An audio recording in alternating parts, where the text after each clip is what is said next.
Hermanas y hermanos, con la celebración de Pentecostés, deseo colocar en primer lugar el texto en el contexto. Veamos la escritura directamente. Dice, al anochecer de la resurrección.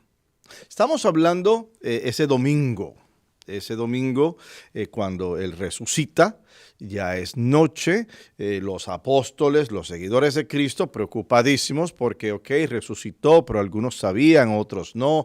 Era una mezcolanza de mensajes y aunque quizás lo vieron resucitado, pero la pregunta era la misma. ¿Y ahora qué? ¿Qué vamos a hacer? Entonces, estaban en ese aposento alto, según la tradición, una habitación en un segundo piso, a puerta cerrada y con mucho temor a las represalias que podían salir a la luz de la crucifixión y ciertamente de la resurrección de Cristo. Porque todo tipo de fabricaciones se hicieron, inclusive hasta sospechaban algunos que los mismos discípulos habían robado el cuerpo de nuestro Señor Jesucristo para justificar la resurrección.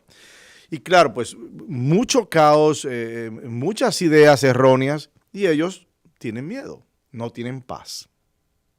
En medio de eso y bajo esas circunstancias, se presenta Jesús y le dice, la paz esté con ustedes. Les muestra las manos, les muestra el costado como prueba. O sea, yo no soy un fantasma, yo no soy un figmento de su imaginación.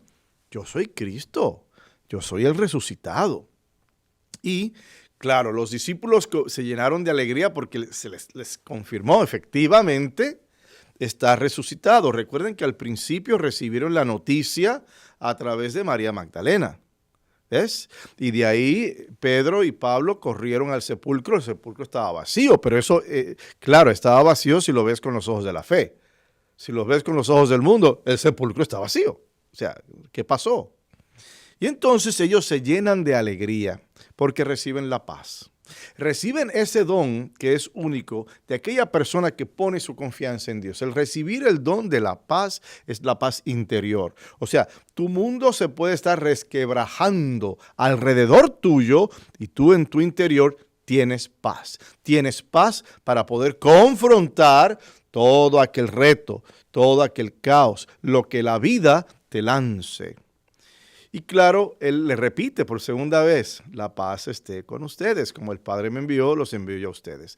Hay un servicio, mejor dicho, hay un momento de envío.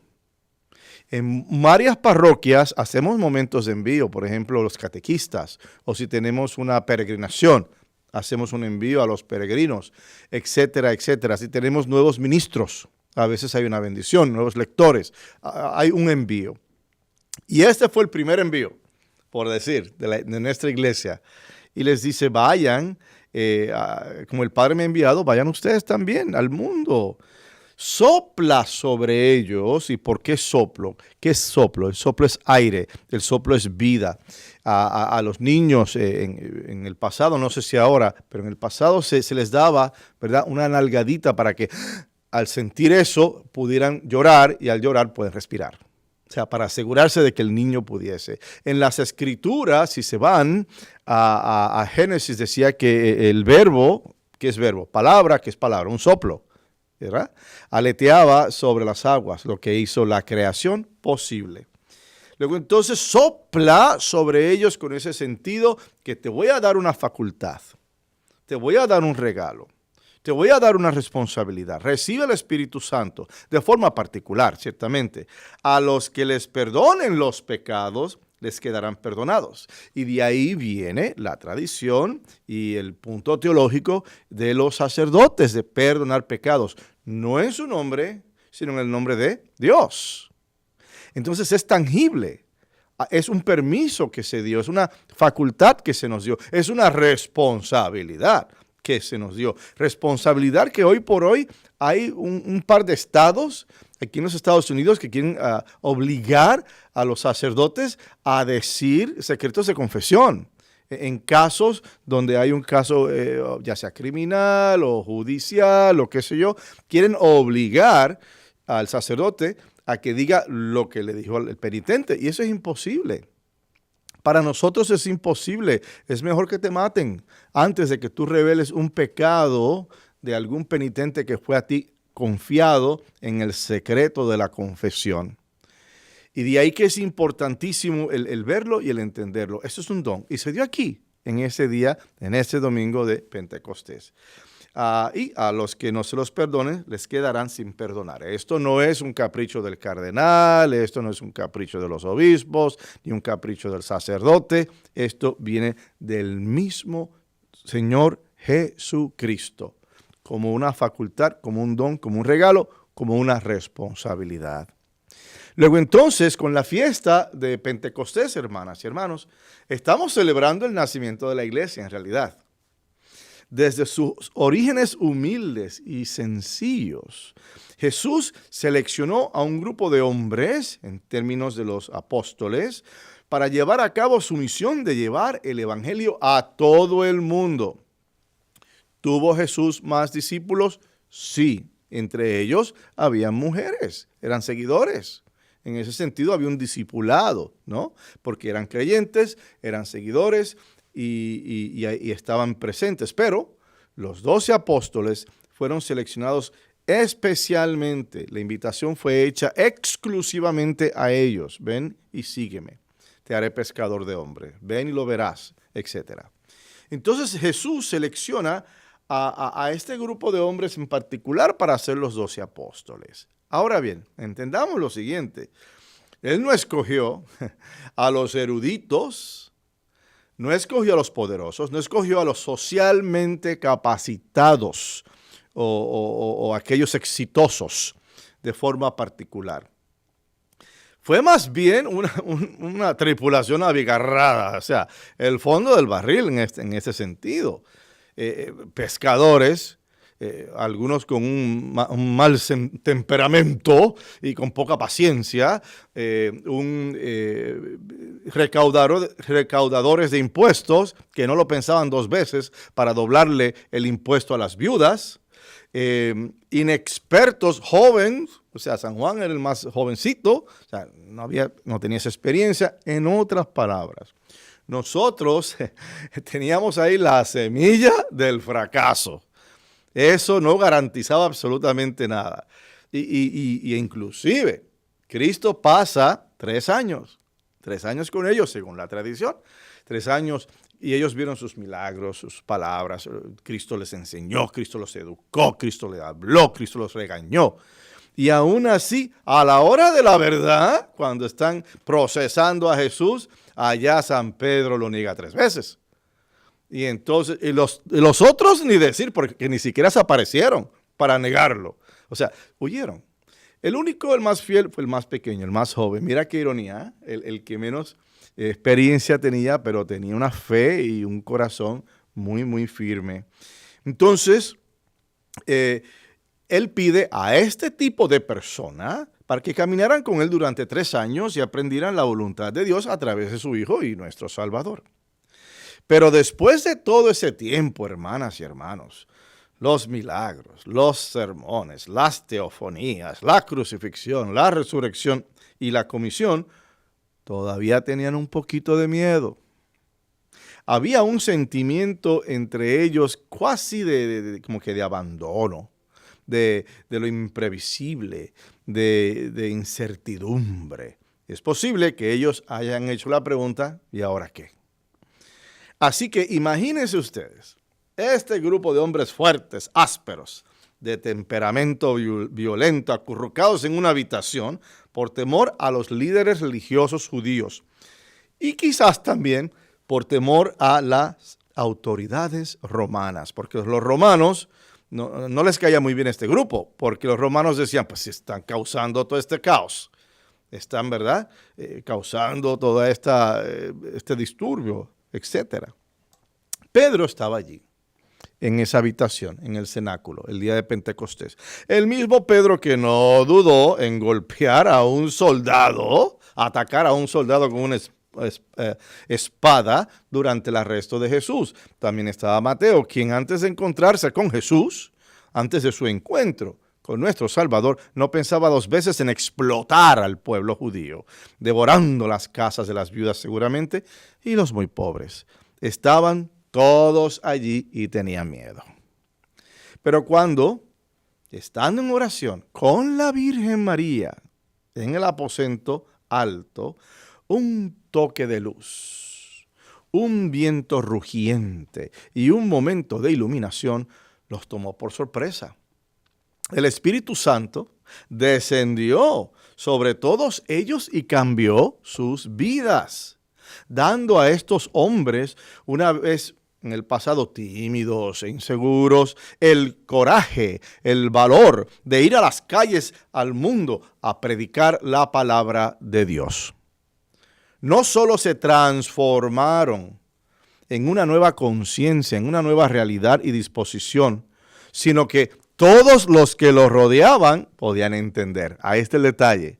Hablaban en diferentes formas, y ya sea partos, alameos, ya sea de Fenicia, ya sean de cualquier país que estaban en Jerusalén. Y recuerden, Jerusalén era una ciudad internacional, porque era un punto de partida para comercio, para el resto del Imperio Romano por un lado y el mundo del Oriente hacia el otro. O sea, era un punto, y claro, África subía para arriba, subía para Jerusalén, y o sea, era un punto de comercio, no quizás con el mismo prestigio por decir, Roma, etcétera, pero ciertamente tenía una importancia, y por ende, si hay comercio, hay diferentes monedas, si hay diferentes monedas, hay diferentes lenguajes.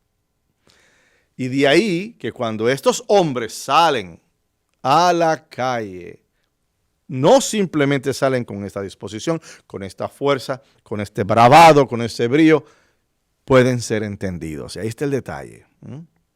Salieron de esa sala, de ese aposento alto, inteligibles, confiados y vivos para reclamar su vocación y de crear comunidad y de ser mensajeros y para amar. A través de la historia de la iglesia, hermanas y hermanos, el Espíritu Santo ha guiado los corazones de aquellos que están abiertos a su mensaje. El Espíritu Santo estaba con Santa Catalina de Siena cuando ella abogó por el regreso del papado de Aviñón a Roma.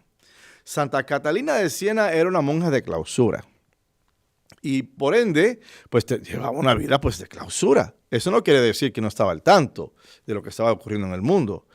Y hubo una pequeña crisis donde se elige a un papa. En ese momento el papa estaba fuera, no sé si vendría de Alemania, estaba fuera de Roma, no era de los cardenales inmediatos. Y la situación en Roma estaba con mucha violencia, horrible la situación. Mataban nada más porque lo miraste mal y ya acabaste en el río Siena flotando. Entonces, este papa iba caminando, iba de camino a Roma y como que no, y como que no me gusta. Y cuando llegan a Francia, y de Francia pues a Italia, pues es un brinco, ¿verdad? Se detienen a Aviñón y dicen, oh no, yo no me muevo. En Roma están matando gente. Y se queda y empieza a transportar partes del Vaticano y cardenales y cosas. Y esto es una crisis. Y Santa Catalina sale de este convento de clausura, esta monja sencilla, a hablar con el Papa y a decirle, tu lugar está en Roma. Los huesos del primer Papa están en Roma. El centro es Roma. Ve a Roma. Y eventualmente el papado regresa de Roma, de Aviñón a Roma.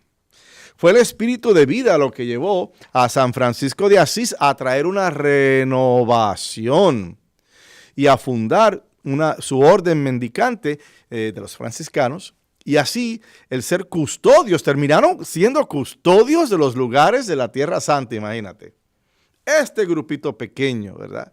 De muchachos, la mayoría eran jóvenes.